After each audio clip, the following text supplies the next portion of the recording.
Ma mère la clocharde. Depuis ma naissance, on m'a toujours appelé l'enfant bâtard, parce que je n'avais pas de père. J'ai grandi seule avec ma mère, toutes deux confrontées aux moqueries cruelles et aux regards de ceux qui nous entouraient. Pourtant, malgré toutes ces brimades et les jugements de la société, jamais ma mère n'a cédé à la colère, ni à l'amertume. Elle restait imperturbable, arborant toujours ce sourire plein d'espoir et cette force tranquille qui me donnait le courage de tenir tête au monde. Aujourd'hui, je souhaite vous partager notre histoire, une histoire de résilience, de persévérance, mais surtout une histoire d'amour inconditionnel. C'est l'histoire d'une mère qui n'a jamais cessé de se battre pour nous, qui a fait de chaque obstacle une leçon de vie, et qui m'a montré que la plus grande richesse que l'on peut transmettre, c'est l'amour. Par son courage incroyable, elle a prouvé que même dans les moments les plus sombres, la lumière de l'amour maternel peut tout illuminer. À 19 ans, ma mère était une jeune femme d'une grande beauté, mais la vie ne l'avait pas épargnée. Orpheline depuis l'âge de 10 ans, elle vivait seule avec sa grand-mère, sa seule famille. Un jour, elle a croisé la route d'un jeune homme de passage dans la ville, et entre eux est née une magnifique histoire d'amour. Mais tout a basculé lorsqu'elle est tombée enceinte. La famille de cet homme, refusant l'idée d'un mariage avec une femme pauvre et sans parents, a choisi une issue cruelle. Ils ont donné une somme d'argent à ma mère, et son amoureux l'a quittée, l'abandonnant, enceinte de 4 mois. Quelques mois plus tard, je suis née, une petite fille que ma mère a appelée Camille. Mais le destin semblait s'acharner. Quand j'ai eu 2 ans, la grand-mère qui l'avait élevée est décédée. Ma mère, malgré son travail à temps partiel, comme caissière, n'arrivait plus à joindre les deux bouts. Son salaire était bien trop faible pour payer seul le loyer, et peu à peu, la menace de la rue se rapprochait. Avant de mourir, sa grand-mère lui avait donné une ultime lueur d'espoir, l'adresse d'un cousin éloigné, le dernier membre de notre famille. Désespérée, ma mère l'a contacté, le suppliant de nous accueillir, ne serait-ce que temporairement. Après de longues discussions, il a accepté, mais à une condition déchirante. Ma mère devait épouser son fils aîné, un homme de 37 ans, toujours célibataire, en partie à cause de son physique ingrat et de sa vie recluse chez ses parents. Ma mère n'avait aucune échappatoire. À contre-cœur, pour m'offrir un toit et un avenir, elle a accepté cette union, sacrifiant ses rêves et sa liberté. Nous avons alors quitté tout ce que nous connaissions pour aller vivre chez ce cousin éloigné, dans une ville inconnue. Ma mère, avec tout le courage qu'elle pouvait rassembler, a épousé le fils de ce cousin et a trouvé un nouveau travail pour subvenir à nos besoins. Moi, j'ai grandi dans cet environnement étranger, sans vraiment comprendre la réalité de ce qui se passait autour de moi.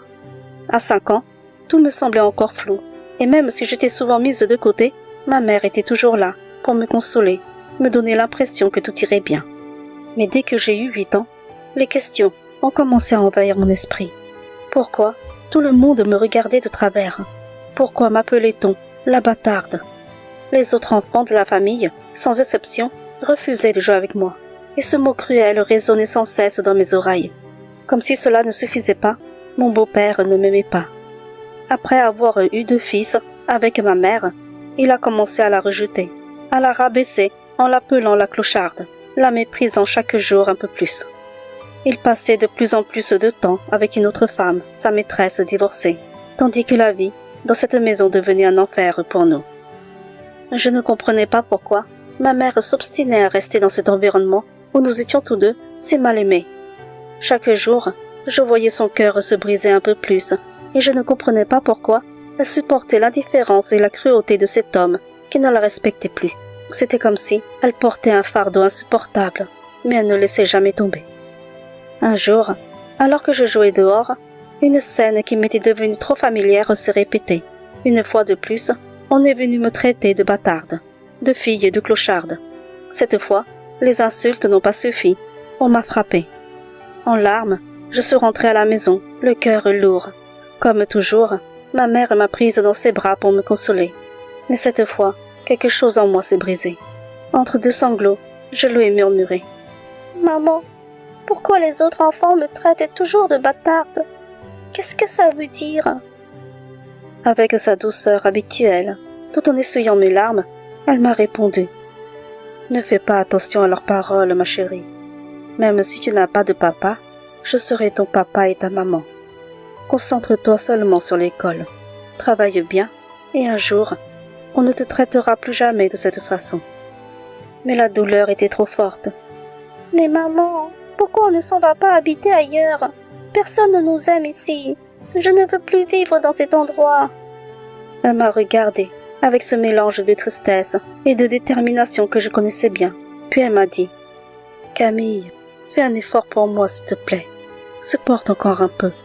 J'ai pris un deuxième travail et dès que j'aurai assez économisé, je nous emmènerai, toi et tes frères, loin d'ici. En attendant, sois courageuse ma chérie et surveille bien tes petits frères pendant que je travaille. Je compte sur toi. » Les années ont passé et un soir, alors que j'avais 11 ans, ma mère est venue me voir, les yeux remplis de lueur d'espoir. Elle m'a dit, « Camille, prépare tes affaires. Nous allons partir vivre ailleurs. » Mon cœur a bondi. C'était comme si une porte vers la liberté venait enfin de s'ouvrir. L'enfer auquel nous étions condamnés touchait à sa fin. Ma mère avait trouvé une petite maison à louer, modeste, mais à nous. Nous avons quitté la maison du cousin ce soir-là, avec un soulagement que je ne saurais décrire. J'ai alors appris que ma mère avait demandé le divorce. Mon beau-père, désireux d'épouser sa maîtresse, avait accepté sans hésitation. Il est parti vivre chez sa maîtresse, et nous, pour la première fois, avions un endroit que nous pouvions appeler chez nous. Parfois, le cousin et sa femme passaient nous rendre visite, et d'autres fois, c'était mon beau-père, venu voir ses deux fils. À chaque fois, il n'appelait jamais ma mère par son prénom, toujours par ce surnom cruel, la clocharde. En grandissant, j'ai fini par comprendre pourquoi il la désignait ainsi.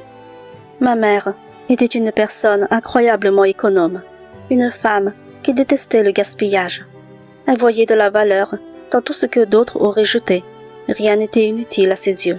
Par exemple, elle récupérait les sacs de congélation, même déjà utilisés, pour les laver soigneusement et les réutiliser.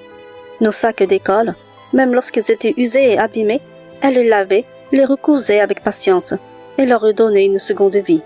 Nos vêtements, devenus trop petits, n'étaient jamais jetés. Elle les transformait en torchons ou chiffons pour les ménages. Tout avait une utilité, une seconde chance. Elle stockait chaque chose qu'elle pensait pouvoir utiliser plus tard. Mais elle, jamais, je ne l'ai vue acheter quelque chose de neuf pour elle-même. Pas une robe, pas un bijou, rien. Elle se sacrifiait en silence, avec cette obstination à vouloir faire durer le peu que nous avions. Et pour cela, on l'appelait la clocharde. Comme si économiser et faire de son mieux pour nous offrait un prétexte à la moquerie. Pourtant, en chaque geste de ma mère, il n'y avait que de l'amour et du courage. Vers mes 13 ans, ma mère aimait me taquiner dès qu'elle soupçonnait que je m'intéressais à un garçon. Un jour, un peu sérieuse, un peu agacée, je lui dis « Maman, si se marier ressemble à la vie que tu as menée avec ce beau-père, alors je crois que je ne me marierai jamais. Je préfère rester avec toi toute ma vie. » Elle m'a regardée avec tendresse, un sourire plein de douceur aux lèvres, et m'a répondu « Camille, tu sais, chacun a un destin différent. Moi, j'ai eu un mauvais destin, celui qui m'a fait rencontrer des hommes qui n'en valaient pas la peine. Mais toi, tu es différente de moi. Je suis certaine qu'un jour, tu trouveras un homme aimant, quelqu'un qui te respectera. Et si par malheur, tu tombes sur quelqu'un de mauvais, alors tu n'as qu'à faire comme moi. Prends ton courage à deux mains, divorce, et vis ta vie en pensant à toi avant tout. Si j'ai réussi à m'en sortir, il n'y a aucune raison que toi aussi, tu ne puisses pas le faire. » Ces mots étaient remplis de force, et je savais qu'elle croyait en moi autant qu'elle s'était battue pour elle-même. Notre petite maison, bien modeste, avait un petit jardin que ma mère avait transformé en potager dès notre arrivée, afin de réduire les dépenses et éviter d'acheter des légumes au magasin. Chaque parcelle était précieuse, et elle y mettait tout son cœur. Nos voisins, un couple de retraités avec qui nous nous entendions très bien, avaient remarqué ses efforts. Un jour, voyant l'amour que ma mère portait à son potager, ils lui ont fait une proposition inattendue. Ils lui ont offert de cultiver un bout de leur grand terrain, bien trop vaste pour eux, pour éviter d'avoir à tondre l'herbe pendant des heures. C'était un geste généreux qui allait transformer notre vie. À partir de ce jour, ma mère s'est mise à cultiver des légumes sur près de 1000 mètres carrés de ce terrain. Les récoltes étaient abondantes et chaque légume semblait témoigner de son travail acharné et de sa détermination. En plus de son emploi, elle s'est mise à vendre ses légumes au marché le week-end. Ce n'était pas seulement une source de revenus supplémentaires, c'était aussi une façon pour elle de prouver que malgré tout ce qu'elle avait enduré, elle pouvait réussir. 10 ans plus tard, en 2005, le voisin, désormais très âgé, est décédé, laissant sa femme seule. Cette dernière, touchée par l'engagement de ma mère et sachant qu'elle cultivait déjà son terrain, lui a fait une proposition qui nous a bouleversés. Elle lui a offert de lui vendre leur propriété, un endroit où ma mère avait tant investi de sueur et de patience, pour seulement 60 000 €, alors qu'en réalité, elle en valait plus de 120 000 €. La vieille dame, désormais seule, partait vivre chez son fils et souhaitait nous aider, comme pour nous rendre un dernier hommage. Grâce à toutes les économies que ma mère avait faites en vendant ses légumes au marché, elle a pu emprunter le reste à la banque et acheter cette propriété. Ce jour-là, nous avons réalisé que tout le courage et les sacrifices de ma mère nous offraient enfin la stabilité dont elle avait toujours rêvé. À cette époque, j'étais partie à l'université, mais je suis revenue aussitôt pour l'aider, ainsi que mes frères, à déménager dans cette propriété qui était désormais la nôtre. C'était un moment magique, comme si la vie nous récompensait enfin après tant d'années d'efforts et de larmes. Le cousin et mon ex-beau-père étaient passés voir notre nouvelle maison, mais comme toujours, c'était pour critiquer. Ils ont dit à ma mère que la maison, étant vieille, tomberait en ruine en rien de temps. Ils se moquaient d'elle, affirmant qu'elle finirait par rendre cet endroit à son image, celle qu'ils appelaient cruellement clocharde. Mais ma mère, forte et fière, ne prêtait aucune attention à leurs remarques venimeuses. Elle avait traversé bien pire, et ces mots ne la touchaient pas. Un jour, lors d'une visite de la cousine, j'ai atteint ma limite. Exaspérée par ces insultes constantes, je lui ai dit de cesser d'appeler ma mère de clocharde. La cousine, sans hésiter, m'a répondu avec mépris. On l'appelle ainsi parce que c'est la vérité. Il suffit de regarder dehors. Il y a des déchets partout. Et à l'intérieur, ce n'est pas mieux. Regardez vos meubles. Ce ne sont que des objets récupérés. Rien n'est neuf dans cette maison. Sa remarque m'a profondément blessée, mais je ne pouvais pas laisser passer ça. J'ai pris une grande inspiration et je lui ai répondu, avec toute la fierté que je ressentais pour ma mère. Ma mère est seule, elle travaille sans relâche. En plus de son emploi, elle s'occupe de son potager et vend ses légumes au marché. Elle n'a pas le temps de s'occuper de chaque détail de la maison. Et nous, ses enfants, sommes débordés par nos études. Si notre maison est trop sale pour vous, alors ne venez pas. C'est aussi simple que ça. Je voyais dans les yeux de la cousine qu'elle n'était pas habituée à ce qu'on lui tienne tête. Mais pour ma mère, j'aurais fait face à n'importe qui. Elle méritait bien plus que ces critiques mesquines. Elle méritait le respect pour tout ce qu'elle avait accompli. Après avoir terminé mes études, j'ai rencontré l'homme de ma vie et je me suis mariée, confiant le soin de veiller sur notre mère à mes 2 frères. Puis, peu à peu, la vie a suivi son cours. Mes frères se sont mariés à leur tour, mais par amour et respect pour notre mère, ils avaient décidé de rester vivre avec elle, sous le même toit, pour ne pas la laisser seule. Tout semblait bien se passer au début, mais petit à petit, les choses ont changé. Mes belles sœurs, qui au départ avaient accepté cette cohabitation, ont commencé à se plaindre de notre mère. Pour elle, ma mère était trop sale. Elle ne supportait plus de vivre à ses côtés. Les disputes ont alors éclaté, d'abord discrètes, puis de plus en plus fréquentes. L'un de mes frères, pour préserver son mariage et éviter un divorce, a finalement pris la décision de déménager avec sa femme, laissant notre frère cadet et sa famille vivre avec notre mère. Pour apaiser les tensions, ils avaient séparé la maison en 2, donnant à notre mère sa propre partie. Mais cela n'a pas suffi à ma belle-sœur. Elle ne supportait pas que notre mère s'approche de ses enfants ou les emmène dans sa partie de la maison qu'elle considérait comme sale et remplie de déchets. La situation devenait insoutenable et ma belle-sœur a fini par convaincre mon frère de rénover toute la partie où vivait ma mère. Ils avaient décidé de tout jeter, ces objets qu'elle avait précieusement accumulés au fil des années, même sa vieille moquette. Ma mère, en pleurs, leur a supplié de ne pas toucher à ses affaires. Pour elle, chaque objet avait une histoire, une valeur sentimentale. et elle ne comprenait pas pourquoi il fallait tout remplacer. Elle leur expliquait que cela serait un énorme gâchis d'argent, qu'elle ne souhaitait rien de tout cela. Un matin, en rentrant du marché, ma mère a découvert la maison vide. Mon frère cadet, sa femme et leurs enfants avaient fait leurs valises et étaient partis vivre chez la belle famille, la laissant seule dans cette grande maison. Dévastée, elle m'a appelée en larmes pour me raconter ce qui s'était passé. Mon cœur s'est brisé en entendant sa voix tremblante. Sans attendre, mon mari et moi avons pris la route pour aller la voir, pour tenter de la réconforter, même si je savais que les blessures qu'elle portait ne se guériraient pas avec de simples mots. Ce jour-là, j'ai vu une femme forte, celle qui m'avait tout donné, se sentir abandonnée, trahie par ceux qu'elle avait tant aimé et protégé. Bien que seule et dans la cinquantaine, ma mère continuait à suivre sa petite routine. Elle travaillait encore, toujours fidèle à son potager, et vendait ses légumes sur les marchés. Même si la fatigue commençait à se faire ressentir, elle ne se plaignait jamais. Je venais la voir 1 à 2 fois par semaine, puisque je n'habitais qu'à 1 heure de route.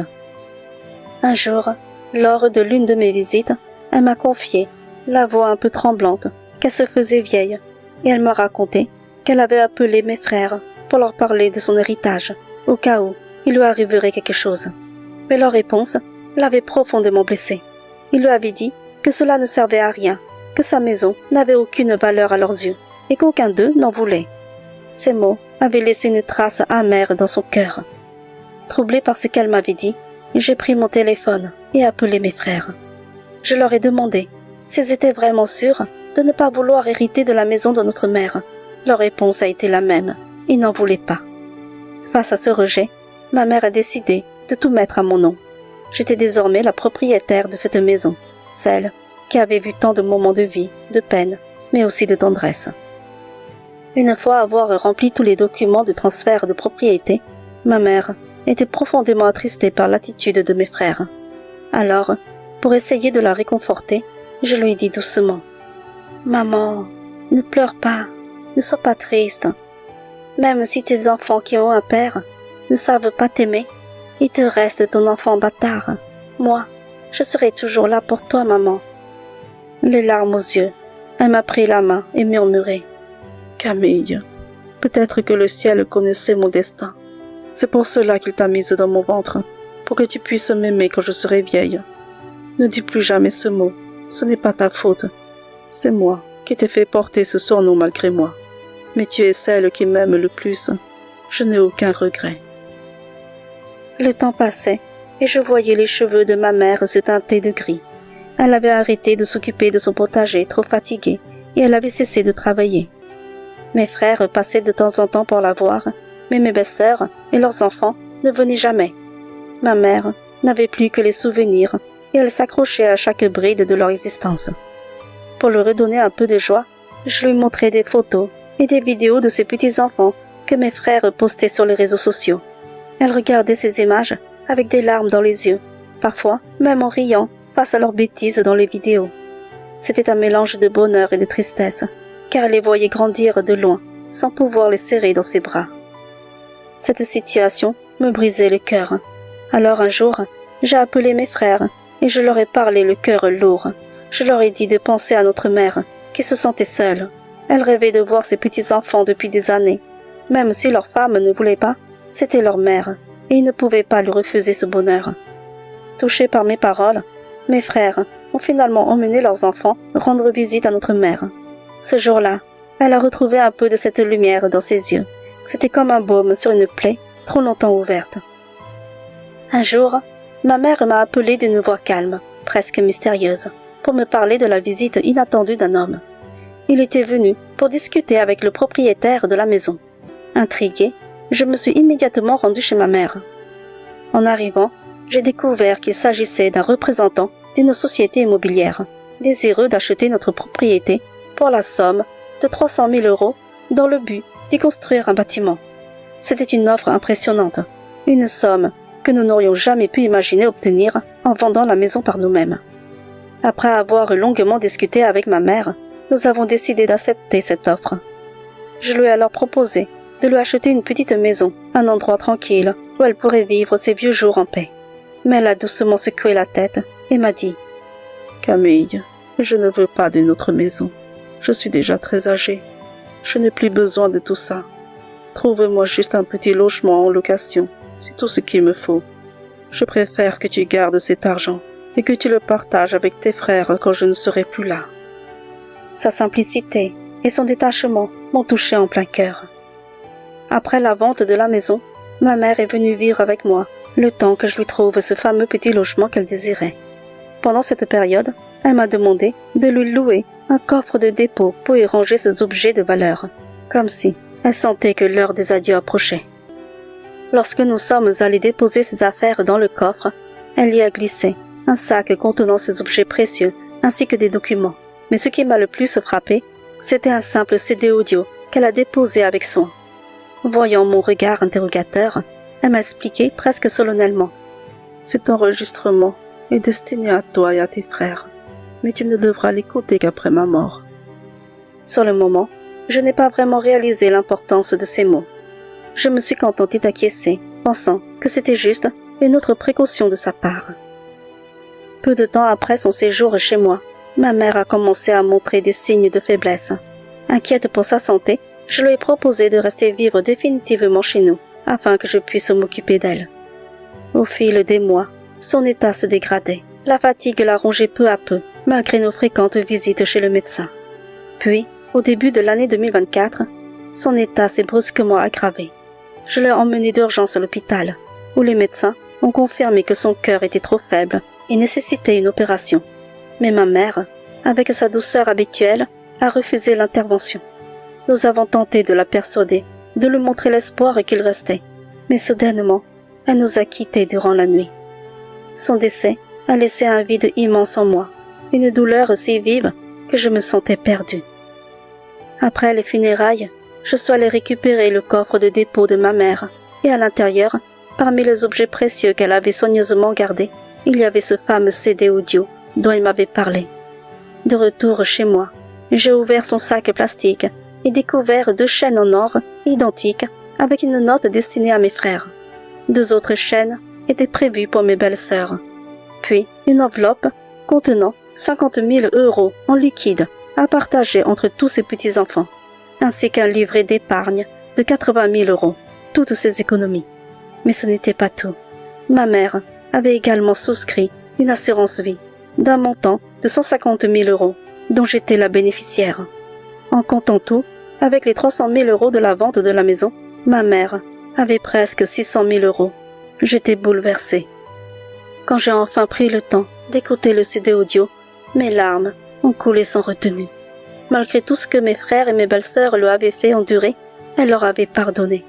Sur cet enregistrement, elle racontait sa vie, évoquant ses épreuves, son surnom de clocharde, qui, loin de l'atteindre, ne signifiait rien face à son but ultime, économiser pour ses enfants. Elle acceptait de subir les moqueries, de se sacrifier pour nous, pour que nous ne manquions jamais de rien. Elle avait même pris soin de laisser un message personnel à chacun de nous. À mes belles-sœurs, elle avait dit « Mes chères belles-filles, je n'ai été qu'une belle mère clocharde pour vous, et je vous pardonne, même si vous ne m'avez jamais aimée. Rappelez-vous seulement que c'est cette clocharde qui a donné naissance à vos maris. Aujourd'hui, je ne suis plus là, mais je vous laisse un conseil. Changez votre cœur et devenez de bonnes mères pour vos enfants.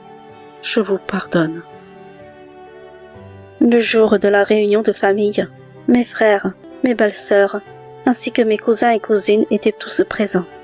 J'ai alors décidé de leur faire écouter le CD audio de notre mère. Quand l'enregistrement s'est terminé, je me suis alors levée, et la voix tremblante d'émotion, je me suis adressée à tous. Ma mère m'a confié la lourde tâche de partager ses biens entre nous. Même si je ne suis pas riche, je ne pourrai jamais trahir la confiance qu'elle avait en moi. Je suis ici pour honorer sa mémoire et être juste. Mais avant de continuer, il y a une chose que je tiens à vous demander. Cessez de l'appeler la clocharde. Elle a vécu humblement, non par négligence, mais par amour pour nous. Toute sa vie, elle s'est sacrifiée pour que nous ne manquions de rien, économisant chaque centime pour que lorsque son heure viendrait, nous soyons protégés de la misère. Alors je vous en prie, par respect pour elle et tout ce qu'elle a fait, ne l'appelez plus jamais ainsi. À ce moment-là, pour la première fois de ma vie, j'ai vu mes frères pleurer. Ils réalisaient enfin l'étendue de l'amour que notre mère leur avait porté, sacrifiant sa propre dignité pour leur bien-être. Leurs regards se sont tournés vers le ciel, et dans un murmure chargé de regrets, ils ont dit « Maman, pardonne-nous. Nous ne méritons pas ton héritage. Nous avons été égoïstes et sans cœur. Pardonne-nous pour tout le mal que nous t'avons fait. » Les yeux remplis de larmes, je leur ai répondu « Notre mère nous a donné la vie. Elle nous a aimés plus que quiconque. Nous devons honorer son nom et son souvenir. Ne la traitez plus jamais de clocharde. Désormais, nous devons faire vivre sa mémoire avec respect et reconnaissance. » J'ai ensuite procédé au partage des biens de ma mère, distribuant équitablement à mes frères et à mes belles-sœurs, malgré tout ce qui s'était passé. En mémoire de ma mère, j'ai aussi donné 500 € à chacun de mes cousins et cousines, même si beaucoup d'entre eux ne l'avaient jamais vraiment respecté et même s'ils m'avaient maltraité durant mon enfance. Ce jour-là, au milieu des larmes et des souvenirs, nous avons tous pris conscience de la force et de l'amour immense qu'elle nous avait légué. Aujourd'hui, le souvenir de ma mère demeure gravé dans mon cœur, comme une lumière qui ne s'éteint jamais. Je lui rends régulièrement visite au cimetière, là où je me recueille, le cœur serré, mais empli de gratitude pour tout ce qu'elle a fait pour nous. L'héritage que ma mère m'a laissé va bien au-delà des biens matériels. Ce sont ces valeurs de persévérance, de résilience et surtout d'amour inconditionnel que je garde précieusement en moi. Elle m'a appris que la dignité ne se mesure pas par l'apparence extérieure, mais par la force intérieure, celle qui pousse à se battre pour ce qu'on aime. À travers ces leçons de vie, je continuerai à honorer sa mémoire, non seulement en parole, mais surtout en acte. L'amour d'une mère est la force la plus puissante qui soit, et ma mère en a été la preuve vivante. Elle nous a aimés d'un amour inconditionnel, sacrifiant sa propre vie pour que la nôtre soit meilleure. À travers ses gestes simples, son humilité et son dévouement sans limite, elle nous a montré que l'amour véritable ne s'explique pas, il se ressent. Alors, ne jugez jamais trop sévèrement les actions de votre mère. Derrière chaque décision, chaque sacrifice, se cache une intention profonde, celle de vous protéger, de vous élever et de vous offrir le meilleur de ce qu'elle a, même si cela lui coûte tout. Souvenez-vous, chaque mère est un pilier, et l'amour qu'elle vous porte est un trésor qu'aucune richesse ne peut remplacer.